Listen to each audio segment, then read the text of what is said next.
ప్రభునందు ప్రియమైనటువంటి మేల్కొల్పు ప్రార్థన వీక్షకులందరికీ కూడా మన రక్షకుడును మన ప్రభు అయిన యేసుక్రీస్తు వారి యొక్క శ్రేష్టమైన నామాన్ని బట్టి శుభములు తెలియజేస్తూ ఉన్నాం. ప్రతి ఉదయం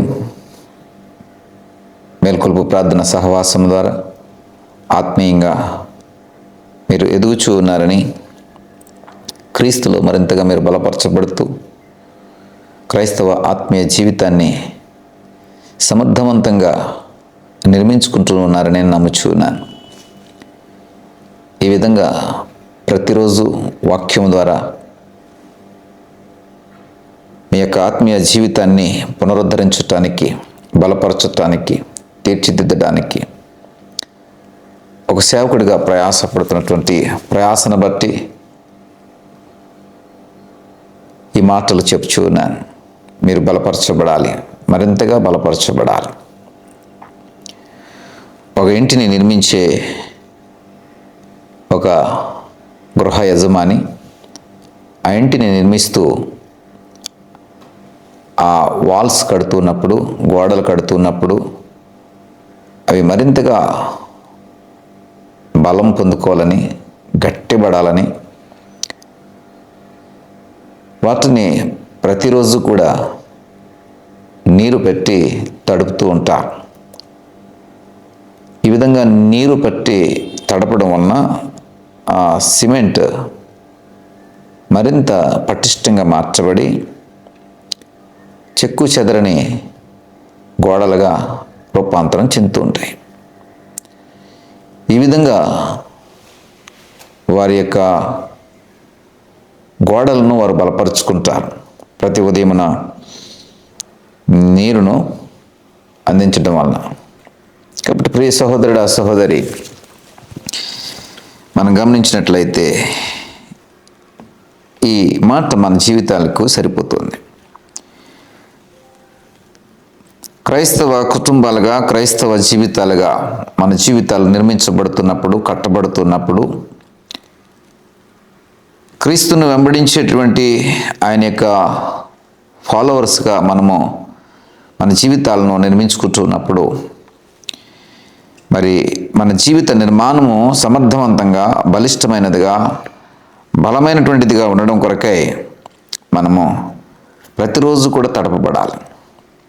గోడలను ఆ యజమాని ఏ విధంగా అయితే నీటి చేత తడుపుతూ ఉంటాడో అలాగా.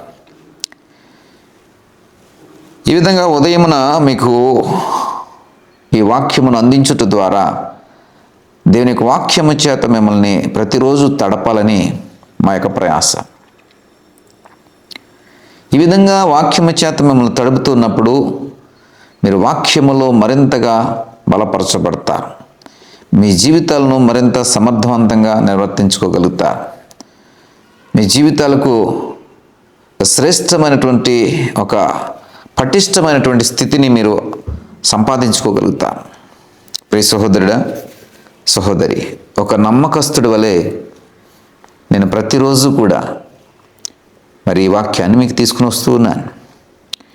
ఇంటి నిర్మాణం జరుగుతున్నప్పుడు ఆ సమయానికి ఖచ్చితంగా మరి ఆ యజమానుడు, ఇంటి యజమానుడు తన దాసులకు చెప్పి ఖచ్చితంగా పని జరిగిస్తూ ఉంటాడు.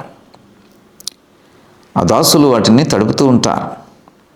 క్రమం తప్పకుండా నమ్మకంగా వారు పనిచేస్తారు. నమ్మకమైన రీతిలో వారు యజమానుడు చెప్పిన పనిని చేస్తూ ఉంటారు. అలాగే నేను ఏ దేవుడినైతే ప్రకటిస్తున్నానో, ఏ దేవుడినైతే నేను కలిగి ఉన్నానో, ఆయన నాకు చెప్పిన, అప్పగించిన బాధ్యతను నమ్మకంగా నిర్వర్తించడం కొరకే ప్రతి ఉదయమున ఈ వాక్యమును మీ ముందుకు తీసుకొస్తూ ఉన్నాను. కాబట్టి నమ్మకస్తులు కరువైపోతున్నటువంటి రోజులలో ఒక నమ్మకస్తుడి మాదిరిగా, ఒక నమ్మకస్తుడిగా నేను మరి ఈ వాక్యాన్ని మీ ముందుకు పట్టుకొస్తున్నాను. కీర్తనకారుడైన దావీదు అంటాడు ఏమిటంటే 101వ కీర్తనలో 6వ వచనములో, నమ్మకస్తులైన వారిని నేను కనిపెట్టుచున్నానంటాడు. నా యొద్ద నివసించినట్లు నమ్మకస్తులైన వారిని నేను కనిపెట్టుచున్నానంటాడు. అంటే నమ్మకస్తులైన వారు దొరకడం కరువైపోతున్నటువంటి రోజులు, నమ్మకస్తులనే వారు లేకపోతున్నటువంటి పరిస్థితులు, ఈ స్వలాభము కొరకో స్వార్థ ప్రయోజనాల కొరకో ఏదో ఆశించో ఈ విధమైనటువంటి మనుషుల్ని మనకు తారసపడుతూ ఉంటారు. వారు మనకి ఏదైనా ఇస్తే దాని నుండి ఏదో ఒకటి ప్రతిఫలం ఆశిస్తూ ఉంటారు. ధన రూపేణ, వస్తు రూపేణ, మరొక హెల్పో, మరొక సహాయమో ఏదో ఒకటి ఖచ్చితంగా కోరుకునే, మీకు ఒకవేళ ఏదైనా పని చేస్తే కనుక ఆ విధమైనటువంటి సహాయం ఆశిస్తూ ఉంటారు. మేము కూడా ఆశిస్తున్నాం. ఏమిటంటే ధనమో, వస్తువులో, మరొకటో మేము ఆశించట్లేదు. కానీ మీరు సమర్థవంతమైనటువంటి జీవితాన్ని కట్టుకొని ప్రయోజనకరమైనటువంటి ఫలభరితమైనటువంటి క్రైస్తవ జీవితంలో మీరు నిర్మించబడాలని మాత్రం ఆశిస్తున్నాం. దాన్ని మేము కోరుకుంటున్నాం ప్రియ సహోదరుడా, సహోదరి. కాబట్టి క్రీస్తు పక్షముగా ఆయనకు నమ్మకస్తుడైనటువంటి సేవకుడిగా మీ ముందు నేను వాక్యం తీసుకుని వస్తున్నాను. కాబట్టి క్రీస్తు ద్వారా పంపబడిన ఒక నమ్మకస్తుడు మీ కొరకు పనిచేస్తున్నప్పుడు, ఈ నమ్మకస్తుడైనటువంటి ఈ పనివాడు, నమ్మకస్తుడైనటువంటి సేవకుడి యొక్క ఉద్దేశం ఏమిటని గ్రహించి ఆ ఉద్దేశమునకు తగినట్టుగా మీ యొక్క జీవితాలను అద్భుతంగా మరి దీవెనకరంగా, ఆశీర్వాదకరంగా నిర్మించుకోవాలని నా ఆశ. ప్రియ సహోదరుడా, మరి ఈ వాక్యములను బట్టి ప్రతిరోజు కూడా మీరు తడిచి మరి బలపరచబడాలి, తడిచి సమర్థవంతంగా తయారవ్వాలి, తడిచి ఒక చక్కటి కట్టడం వల్లే, చక్కటి నిర్మాణం వల్లే మీ జీవితాన్ని నిర్మించుకోవాలి. అప్పుడు ఎక్కడికి వెళ్ళినా, ఎక్కడ ఉన్నా, ఏ స్థితిలో ఉన్నా కానీ నీ యొక్క క్రైస్తవ జీవితం ఒక సుందరమైనటువంటి, ప్రామాణికమైనటువంటి, సాక్షార్థమైనటువంటి జీవితంగా కనపరచబడుతుంది.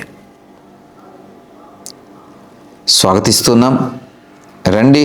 ప్రతి ఉదయం ఒక నమ్మకస్తుడి ద్వారా, క్రీస్తుకు నమ్మకస్తుడైన సేవకుని ద్వారా ఈ పరిచర్య జరుగుతుంది. మేల్కొల్పు ప్రార్థన సహవాసము ద్వారా మరి మిమ్మల్ని నేను కలుసుకోవాలనుకుని ఆశపడుతున్నాను.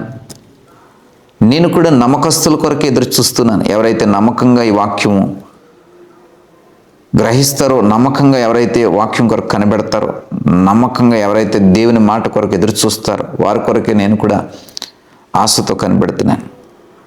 అలాంటి నమ్మకస్తుల వలె మీరు ఉండాలని నా యొక్క ఆశ. కాబట్టి మీ నమ్మకత్వాన్ని రుజువుపరుచుకుంటూ బలదాసుడా, మంచి దాసుడా, బల మంచి దాసురాలని నీ దేవుడైన యెహోవా చేత అనిపించుకున్నట్లు మీ మేల్కొల్పు ప్రార్థన సహవాసంలోకి రండి. దేవుని యొక్క మాటల ద్వారా బలపరచబడండి. జీవితాన్ని సమర్థవంతంగా నిర్మించుకోండి. అలాగా మీకు నిర్మాణం జరిగినప్పుడు తుఫానే వచ్చినా, గాలులు వీచినా, ప్రమాదాలే మరి వచ్చినా కానీ ఆ జీవితం చక్కగా ఉంటుంది. అందులో ఏ విధమైనటువంటి సందేహం ఉండదు. కాబట్టి ప్రియ సహోదరుడా, సహోదరి, అంగీకారం అయితే చిన్న ప్రార్థన మీ కొరకు చేస్తాను. దయగల తండ్రి, కృపగలిగిన దేవా, నీ బిడ్డలను జ్ఞాపం చేసుకోండి. జీవితాన్ని సమర్థవంతంగా నిర్మించుకోవడానికి కొరకే, నమ్మకస్తుడైన నీ సేవకుడు చెప్పే మాట కొరకే ఆశతో కనిపెడుతున్న ప్రతి ఒక్క బిడ్డను కూడా వారి యొక్క జీవితాలను సమర్థవంతంగా నిర్మించుకునే కృప దయచేయండి. దీవెనకరంగా, ఆశీర్వాదకరంగా మార్చుకునే కృప దయచేయండి. యేసు నామమును బట్టి అడిగి పెట్టుకుంటున్నాం పరమ తండ్రి. ఆమేన్.